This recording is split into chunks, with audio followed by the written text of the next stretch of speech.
Несмотря на установленные в Якутии запреты, некоторые нерадивые продавцы продолжают реализацию алкоголя в неположенное время. Накануне представители общественных объединений региона провели рейд по торговым точкам столицы республики. Организаторы мероприятия сообщили, что такие гражданские проверки станут регулярными. Мы сегодня проводим рейд. Наша цель, чтобы Якутия была трезвой. Везде и всюду вообще запретили продажу алкоголя, потому что мы за будущее наших детей, за будущее нашей республики, чтобы наша республика развивалась.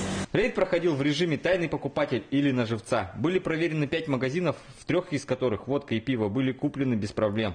Я чувствовала, что вы не поставила, это просто проверка.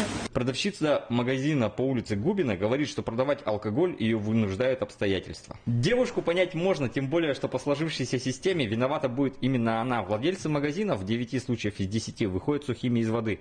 Штраф накладывается именно на продавца, так как они проявили излишнюю инициативу. При этом всем понятно, что такие инициативы не проявляются на чистом месте. Но тут работает принцип чистого капитализма. Тем, кто сверху, достается меньше всего. Вы извините, пожалуйста, больше не буду продавать. Так как общественники не ставили целью кошмарить бизнес, продавщицы просто прочитали мораль и выехали на другой объект. Здравствуйте. Вот, смотрите,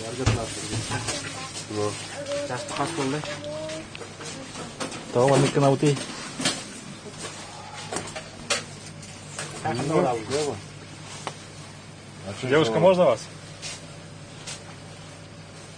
Давай, хорошо. Давай. Девушка, подойдете или мы полицию приглашаем? Нарушаете законы, что так говорите? Говорят, уберите камеру, вы мешаете работать, говорят. Здесь общественное место, я имею право полное снимать. Но мы полицию сейчас вызовем, что-то. Я сам пришел сюда за водкой. Здесь водку продают всегда и будут продавать. Не кроме вас. Честно. Постоянно продают? Постоянно. Я вам еще раз говорю. Зайдите. Лиза Чайкина 2. Маяк 2. В любом Сайсарском округе. Каждый участковый об этом знает. Каждый народ об этом знает. Хозяину можно, да, позвать? Или ваши данные надо?